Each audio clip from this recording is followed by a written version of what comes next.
Hello guys, and welcome to a new video on this channel. And today we're gonna finally talk about something and do something that I always wanted to do but I never got around to doing. And this harkens back to the main message on my channel, and I always said this and I always will continue to say this, and that is, do you always need the newest, the most flashiest product, or can you actually get more lifespan out of older products as well? So do you always need to buy the newest product, or is actually older products also still great? Or are older products still great, to make it grammatically correct? And this has always been the main message on my channel.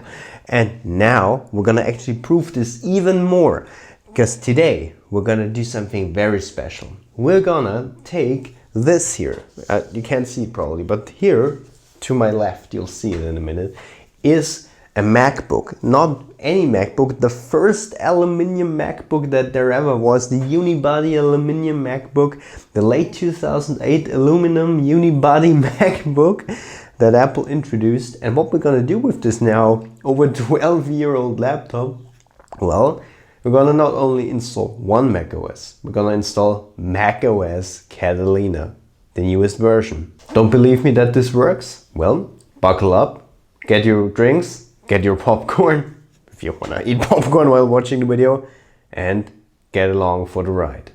Alright, here we are. Here is the MacBook, late 2008. And if we're gonna zoom in, you can actually see, I'm not lying to you, this is the MacBook 13-inch aluminium, the first one to have the unibody aluminium design from Johnny Ive. And it is from late 2008. And if we go and look even closer, and there's the important thing, if we go and look even closer, it is a 5.1 MacBook. Why is that important? Well, I'm gonna show you, because if we go zoom out here, I'm gonna leave it like that so you can see the display. Hope this is fine for you. If we're gonna go to a particular website, an amazing website, and that is DosDude1's. I'm not gonna joke about the name because he's actually a really great dude. And if we go to this site over here, DosDude1.com/Catalina, we're gonna find a patcher that actually enables us to use the newest, like not even just, man, it's crazy enough that you can use macOS Catalina, but not only that, the newest version, 10.15.4. It's crazy. And we go to system compatibility and we see all the supported Macs for this patch by DosDude1, and Nick, he's responsible for the reBIOS, so for the virtual BIOS that works, because normally, of course, those configurations aren't anymore supported natively by Apple, and Nick does the whole BIOS for the graphics card, which is amazing. I can't talk today, which is amazing. There you go. But anyway, here we see all the system names that Apple uses to differentiate between its different models of Macs. And if we go down here, because I know it's late 2008, we can even use, that's crazy, you can even use early 2008 Macs, really crazy. But here, late 2008, and we go down, and yes, this MacBook right here is the last supported MacBook on which you can use Catalina. I was amazed. I don't know, I just watched a video from Manfred, from Macintosh Man. Go check out the channel. We both make great videos together on this channel, and it's just an amazing channel all around. And Manfred often also does really interesting hacking videos on his channel too. And he actually installed Catalina on his 2010 iMac, and I just got so curious about the thing because it's just such an amazing thing that you can still do this.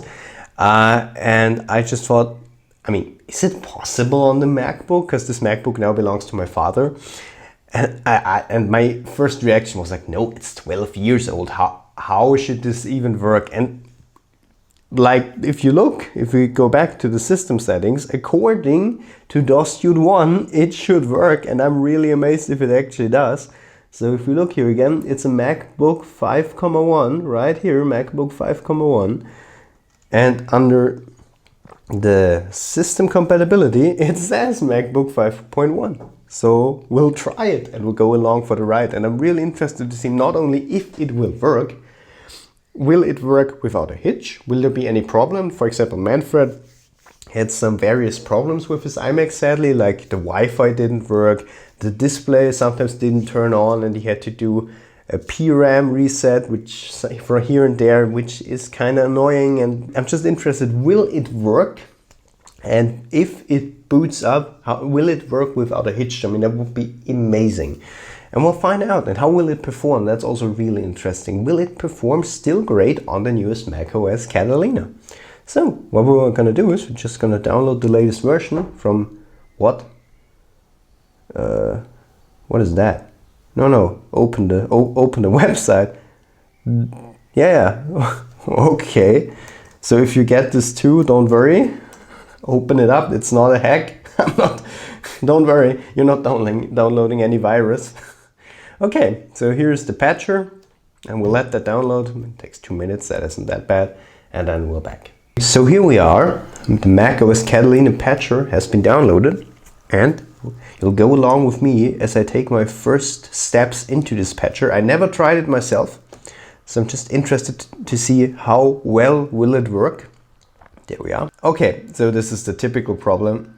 Apple trying to prevent us from using it. I say nay to that, Apple. You're not gonna hinder me. Gonna go to security. So if you have the same problem, you go to security normally, and then I don't know. There it is. You go to Allgemein, and there it says, well, there has been this program, it's not verified, still want to open it, and I say yes. Oh, well, we have to, of course, put in our password first. So Apple really wants to put some hurdles, wants to put some hurdles in your way so that you can't do those or can't use those programs. And see, there you go. The Catalina patcher fires up if you click this button. It says again that it needs to, oh God. Yes, and there you go. And now it says you want to open it regardless, and I click yes, and there you go. And it looks even like the Catalina installer. macOS Catalina patcher. It's just amazing. Think about that. This has been done by 2 people. 2 people have pulled this off. Amazing. And there you go. Oh no, actually no. It's by, okay, there have been actually 4 more people who also worked on this. Awesome, guys. So there you go. Contributors. Just amazing that people do this. To begin, you will first need to either browse for or download a new copy of macOS. I don't have one. What? It immediately downloads it? Isn't that amazing? Like even DOSDude1 thought about this, and the other guys. Error! What? No! No, don't give me an error, man. No. What? So I might have made a stupid mistake. Well, I need the macOS Catalina OS, and I need the install file. However, the MacBook Late 2008 obviously doesn't have the ability to download macOS Catalina from within the App Store, which makes sense because it's unsupported. So I guess, and this is just me guessing right now, to create this install media file, you need a Mac that supports macOS Catalina? Maybe I'm actually completely wrong about this. I'll just try. So it's been some minutes. The download has completed, and we have now 3 options for installing macOS Catalina with the patcher. We could either install it to this Mac, since we're here right now on the supported MacBook Air. Of course, we won't do that. And we could create even an ISO image, which I really like. I didn't know this was possible. And we can create a bootable USB, and this is what we will do. So now we will create a bootable USB. And by the way, if this works on your unsupported Mac, still do this via a bootable USB. It's just way safer. Just because if something goes wrong, which always can happen, after all, this is just a hack and not supported directly by Apple, so things can happen, of course. So the most safe way to do it is make a bootable USB. So I plugged in the USB. And what we'll do first now is format the USB. So we go to the disk utility, and we're gonna click on our USB that we inserted, and we're gonna format it. Now again, keep in mind, if you format the USB, all your data will be lost, so back it up from your USB. And important is that under format, you're gonna choose macOS Extended Journal or OS X Extended Journal. If you have a newer macOS, it will be called macOS Extended Journal. If you have an older OS, it will be called OS X or OS Extended Journal. So either way, the important thing is you need to get Extended Journal. There you go. Then you can call it whatever you want. I'm gonna call it Catalina install USB. And we're gonna let it format. That shouldn't take long. And there we go. So after that's done, another obvious thing, by the way, you need a USB that is bigger than 8 gigabytes, because the whole install file of Catalina already takes over 8 gigabytes. So take a 16 gigabyte USB just to be sure, but I'm just mentioning it so that you know. And now we can click on create a bootable installer. We're gonna choose the USB that we just formatted, and we're gonna click on start. And it warns us again that all data will be erased on the USB, of course. We're gonna put in our password. And there you go. And again, it's awesome. It just does it. You don't have to think about anything. It's really straightforward. You don't have to deal with all the technological stuff, because this is really complex. And still, it amazes me that DOS dude pulled this off and actually did this. It's really incredible. So again, props to this guy. I can't imagine how much work this must have been. So yeah, as you can see, it's actually going at quite a fast pace. And as soon as this is done, we'll be back. So the install progress has just finished. And we can click on quit now. And if we click on the USB, we can see lots of files. So yes, it has done its work. We have now a Catalina bootable USB. So what we're gonna do is we're gonna get the USB out of the MacBook. And we're gonna go and take the thing we actually want to work on, and that is the MacBook 2008, the last supported MacBook for Catalina for dispatcher. And now comes the magic moment where we'll see if it actually will work. So what we will do is we're gonna just restart the MacBook Air, the MacBook. Okay, and then we're gonna hit Alt. We're gonna hit Alt as soon as we hear the chime, the bong chime on the MacBook. As soon as it restarts, we hit the Alt. We hit Alt. I can't talk today. So we get into the boot menu, and there it is. Our USB should show up as this one here. Sometimes it's called the way that you called the USB, so don't worry if it's called EFI boot, that's fine.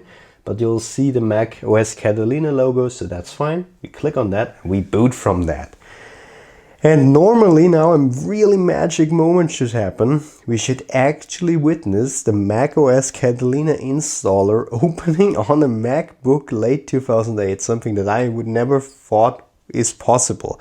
And I can't talk grammatically correct English today. Something that I didn't think was possible. There we go. And there we go, it turned black. Oh my god. And oh my god, it actually works. I'm really impressed. There we are. macOS, yes, it works.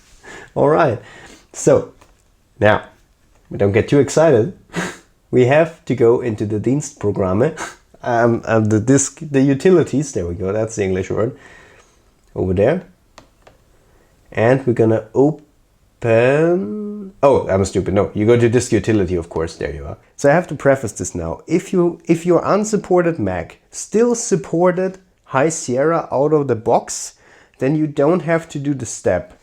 But if you, like me, for example, had El Capitan as your last OS, or any OS that didn't have already the APFS file system in it, so the Apple file system that Apple introduced, I think, with High Sierra, then you need to do this too. So if you have already your hard drive that you want to install Catalina to in APFS format, then that doesn't matter.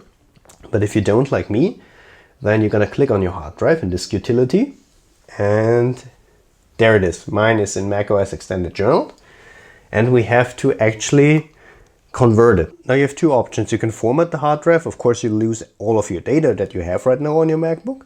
If you say I want to give it a fresh new start and a fresh new OS with fresh data and without all the data that I have right now on my MacBook, then you can just delete the hard drive and format it in Apple file system. Or, like me, if you don't want to lose all your data, you can actually just convert it. So what we will do is we're gonna unmount it first. Don't worry, you won't lose your data, just unmount it. Wait, There we go. I clicked it now. There, now it's unmounted. And now if you go to edit, it'll say convert to Apple file system. So this is really important. You need the Apple file system. That's just important.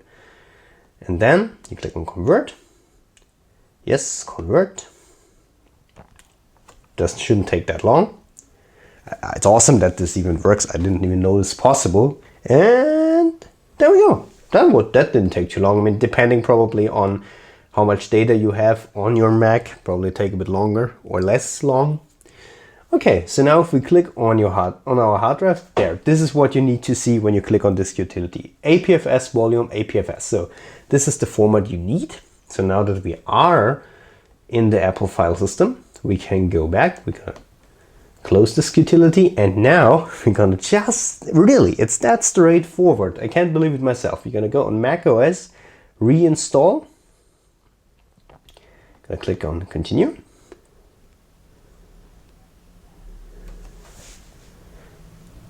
It'll take a bit. There we go. And there it is, the normal macOS Catalina install menu. We're gonna click on continue. Yes, we accept. And we're gonna select the hard drive that we want it to be installed on. We're just gonna click install. And we'll let it do its stuff, and that's it. Really, honestly, that's it, and it just installs. Now, don't be like, yes, that's it, I'm done. No, don't click off the video yet. There's one more thing that you have to do, and that is do a post-install. You saw that probably already in the menu before. I selected reinstall, but under there was also a post-install option. And that's what we have to do after the OS has fully installed again. So we have to go again into the bootable USB once macOS Catalina has fully installed. And then we have to do some extra patches that this post-install does. So yeah, as soon as the install is done, the first initial install, I'll be back. I'll be back. And the MacBook finished installing while I was gone. So let's see if everything worked. The magic moment. It actually just worked. We're greeted by macOS Catalina. Now, one would be easy to just say, okay, yes, let's start it up, let's boot it up. No. What we're gonna do is, we're gonna actually restart again, even though it looks like everything works now. And as I told you, we're gonna do the post patch now. So now it might look like everything works perfectly, but there's still some drivers that we have to install, since the MacBook Late 2008 is of course not officially supported by Apple, and hence the drivers for the hardware of the MacBook Air aren't integrated into Catalina fully. So to mitigate all the small problems, we're gonna go again into the boot menu. So we're gonna restart the MacBook, go into the boot menu before we even start Catalina, and we're gonna again open the USB, or we're gonna boot from the USB. And there we are. The installer has booted up, and here you go. This is what we did before, reinstalling macOS, and now we're gonna do the macOS post-install. So you're gonna just double click on that. And here comes I love it. It's so user-friendly, it's so straightforward. You know, there are lots of patches. You can see legacy USB support injector, platform check patch, and stuff that I do not know what it really does. To be really honest, we have no idea what it does. Like legacy Wi-Fi patch. Yes, I know it's the Wi-Fi driver. Yes, it's the USB driver. How it works, how it's written, the code and everything, I have no idea how it works. I'll leave that to DOS-Dude1 to make. But here's the... Okay, my Mac... I don't know why it just started installing without me clicking. But normally you should click here on patch, and the amazing thing is, as you can see, it actually recognized which MacBook I'm using and already checked the patches that I need. So I don't even have to think about which patch I need. Like back in the day with Hackintoshing, you had to figure out, do I have to press this and what patch do I really need? And you had to select it yourself. And if you selected something wrong, then everything was done again and you had to do it all over again. It was really annoying, actually quite frustrating. And with this amazing tool, it just does it by itself. And I couldn't show you this because for some reason it started on its own. But even like with any possibility, it actually recognizes your model in a wrong way, or recognizes the wrong model. You can even press on change and take the right one. So just again, remember your system name for your MacBook, your MacBook Air, your MacBook Pro, whatever you're using, your iMac, your Mac Pro even. And then you can just see, just look, yes, is it selected right? So is the right MacBook type selected or the right Mac type selected? Is this my Mac that I'm trying to put Catalina on? And then also look if the volume is selected right. As you can see, it also selected. Normally it should on its own select the right SSD or hard drive where you install macOS Catalina on. So it's so straightforward, and as you can see, it's actually quite fast. And it's installing all that I need. It just, again, I have to just click on start and lay back and just let it do its stuff, and it's just so straightforward, and I just love it. And yeah, what we're gonna do now again is just wait. And can you believe it? It's already done. I mean, that was really fast, I have to say. And now, after we've done the post install, we can just let it boot, and normally the MacBook Air should just boot like it's normal, like it actually supports Catalina. Now this is completely normal, don't worry about this. You'll see this when you boot your MacBook. This is the code that DOSDude wrote so that the unsupported Macs can actually open up Apple file system. Now again, if you have High Sierra already, then that doesn't matter, because then you already have support for Apple file system. But if you, like me, have a Mac that actually doesn't support Apple file system from the get-go, then this code by DOSDude mitigates the problem and just does what Apple just doesn't include or doesn't support. So as you see, it just booted up like nothing happened. Like it's used to booting up in Catalina like it's supposed to be. And now, well, we're just gonna click and we'll see if it works. I'm gonna log in. You see my data is still there because I converted it to Apple file system. Well, I have to, of course, put in the right password. That would be good. Is that a good sign? Yes, here we are. As it's the first boot, of course, we have to do some configuration. So that looks good. Yes. Good. I'm gonna click continue. Yep, continue. Oh, we have to well, here is, I don't know how it's called in English, but you can see how much you use.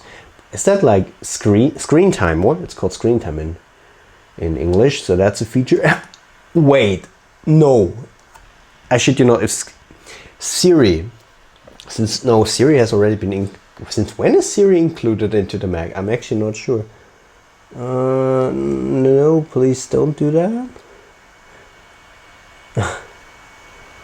Well, right now it looks like everything, yes. We're gonna take the dark mode. The animations look perfectly, so the animations look perfect. There we go, I did it. The animations look perfect. And here we are. And here's the amazing thing. Like there's even a patch, like DOSDude even thought about an updater for the patch. So even when you use it, I mean, we're now in Catalina. Oh my god, it's actually, I can't believe it. Like now you see my honest first impressions. Let's see if the graphics acceleration works, but I have a good feeling. Oh my god, it just works! What the f***? macOS, it's even 10.15.5. Yes, it's the newest version, just recently released. There you go, back. I'm not like trying to fake this. I'm just amazed by this because I never tried this before. DOSDude 1 and all the people who do this, you are amazing. I mean, so we brought the MacBook Late 2008 that was actually unsupported by Apple in 2016 to the 2019-2020 era.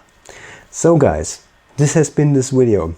Again, if you want to do this yourself, if you want to experience this it amazes me that it works the way it does. So if you want to do this too, if you think, maybe my unsupported Mac can do this too, I'll link you DOSDude's amazing Catalina patcher down in the description below. Just go there, look, maybe your Mac is actually supported for this patch. Try it out yourself. Again, for me, it worked perfectly. I don't regret anything. Yeah, my MacBook Late 2008 now runs the newest version of macOS, and I couldn't be more happier.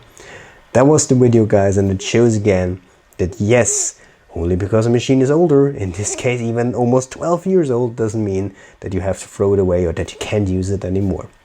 That's it, guys. Hope you enjoyed this video. Till later.